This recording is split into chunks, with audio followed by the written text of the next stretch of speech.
வணக்கம். தங்கம் விலை சவரனுக்கு 800 ரூபாய் குறைந்து விற்பனையாகி வருகிறது. இதனால் முதலீட்டாளர்கள், நகைப்பிரியர்கள், நடுத்தர வர்க்கத்தினருக்கு சற்று ஆறுதல் அளிக்கக்கூடிய ஒரு செய்தியாக இருக்கிறது. சென்னையில் 22 கேரட் ஆபரண தங்கம் கிராமுக்கு 100 குறைந்து 1 கிராம் தங்கம் 13,950 ரூபாய்க்கு விற்பனையாகிறது. சவரனுக்கு 800 குறைந்து 1 சவரன் தங்கம் 1,11,600 ரூபாய்க்கு விற்பனையாகிறது. 1 கிராம் வெள்ளி 10 குறைந்து 255 ரூபாய்க்கு விற்பனையாகிறது. பார் வெள்ளி 2,55,000 ரூபாய்க்கு விற்பனையாகி வருவது குறிப்பிடத்தக்கது. தங்கம் மற்றும் வெள்ளியின் விலை தொடர்ந்து ஏற்ற இறக்கங்களை சந்தித்து வருவது குறிப்பிடத்தக்கது. இன்றைய தினம் தங்கம் மற்றும் வெள்ளியின் விலை குறைந்து விற்பனையாகிறது. வெள்ளி விலையை பொறுத்தவரை 250 என்ற விலையில் தான் தொடர்ந்து விற்பனையாகி வருகிறது. அதே போன்று தங்கத்தின் விலையும் 1 லட்சத்திலிருந்து 1,10,000 தொடர்ந்து விற்பனையாகி வருவது குறிப்பிடத்தக்கது.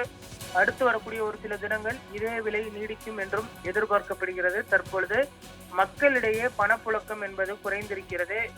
ஏனென்று சொன்னால் எரிபொருள் பற்றாக்குறை உள்ளிட்டவை ஏற்பட்டிருக்கக்கூடிய சூழலில் பொருளாதார மந்த நிலையானது நீடித்து வருகிறது. இதே நிலை நீடித்தால் தங்கம் வாங்குவது குறையும் என்றும் எதிர்பார்க்கப்படுகிறது. ஆனால் தங்கத்தின் விலை இதே அளவில் தான் நீடிக்கும் என்றும் தற்பொழுது விற்பனையாளர்கள் தெரிவித்திருக்கிறார்கள். தங்கம் விலை மேலும் குறையுமா என்பதனை பொறுத்திருந்தால் பார்க்க வேண்டும். ஆனால் மே மாதத்திற்கு பின்பு பொருளாதார மந்த நிலை சீரடையும் என எதிர்பார்க்கப்படுகிறது.